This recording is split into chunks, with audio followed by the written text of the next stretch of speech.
आप सुनने जा रहे हैं पंचतंत्र की कहानी कबूतर का जोड़ा और शिकारी। एक जगह एक लोभी और निर्दय व्याध रहता था। पक्षियों को मारकर खाना ही उसका काम था। इस भयंकर काम के कारण उसके प्रियजनों ने भी उसे त्याग कर दिया था। तब से ही वह अकेला रहता था। हाथ में जाल और लाठी लेकर जंगलों में पक्षियों का वह शिकार के लिए घूमा करता था। एक दिन उसके जाल में एक कबूतरी फंस गई। उसे लेकर जब वह अपनी कुटिया की ओर चला तो आकाश को बादलों ने घेर लिया और मूसलाधार वर्षा होने लगी। सर्दी से ठिठुरकर व्याध आश्रय की खोज करने लगा। थोड़ी दूर पर एक पीपल का वृक्ष था। उसके खोल में घुसते ही उसने कहा, यहाँ जो भी रहता है मैं उसकी शरण में जाता हूँ।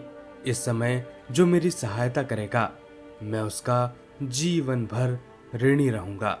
उस खोल में वही कबूतर रहता था जिसकी पत्नी को व्याध ने जाल में फंसाया था।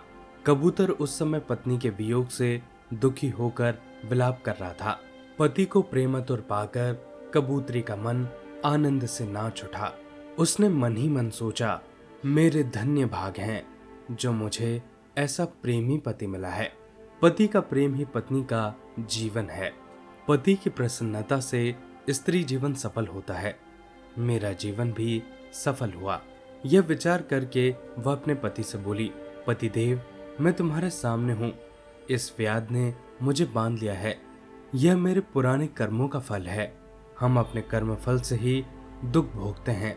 मेरे बंधन की चिंता छोड़कर तुम इस समय अपने शरणागत अतिथि की सेवा करो। जो जीव अपने अतिथि का सत्कार नहीं करता उसके सब पुण्य छूटकर अतिथि के साथ चले जाते हैं और सब पाप वहीं रह जाते हैं। पत्नी की बात सुनकर कबूतर ने व्याध से कहा, चिंता न करो वधिक, इस घर को अपना ही जानो। कहो मैं तुम्हारी सेवा कैसे कर सकता हूँ। व्याध ने कहा, मुझे सर्दी सता रही है, इसका उपाय कर दो। कबूतर ने लकड़ियां इकट्ठी करके वहां पर जमा दी और कहा, तुम आग सेक कर सर्दी दूर कर लो। कबूतर को अतिथि सेवा के लिए भोजन की चिंता हुई, किंतु उसके घोंसले में तो अन्न का एक दाना भी नहीं था। बहुत सोचने के बाद उसने अपने शरीर से ही व्याध की भूख मिटाने का विचार किया। यह सोचकर वह महात्मा कबूतर स्वयं जलती आग में कूद पड़ा। अपने शरीर का बलिदान करके उसने व्याध के तर्पण करने का प्रण पूरा किया। व्याध ने जब कबूतर का यह अद्भुत बलिदान देखा तो वह आश्चर्य में डूब गया। उसकी आत्मा उसे धिक्कारने लगी। उसी क्षण उसने कबूतरी को जाल से निकालकर मुक्त कर दिया और पक्षियों को फंसाने के जाल व अन्य उपकरणों को तोड़ फोड़ कर फेंक दिया। कबूतरी अपने पति को आग में जलता देखकर विलाप करने लगी। उसने सोचा, अपने पति के बिना अब मेरे जीवन का प्रयोजन ही क्या है।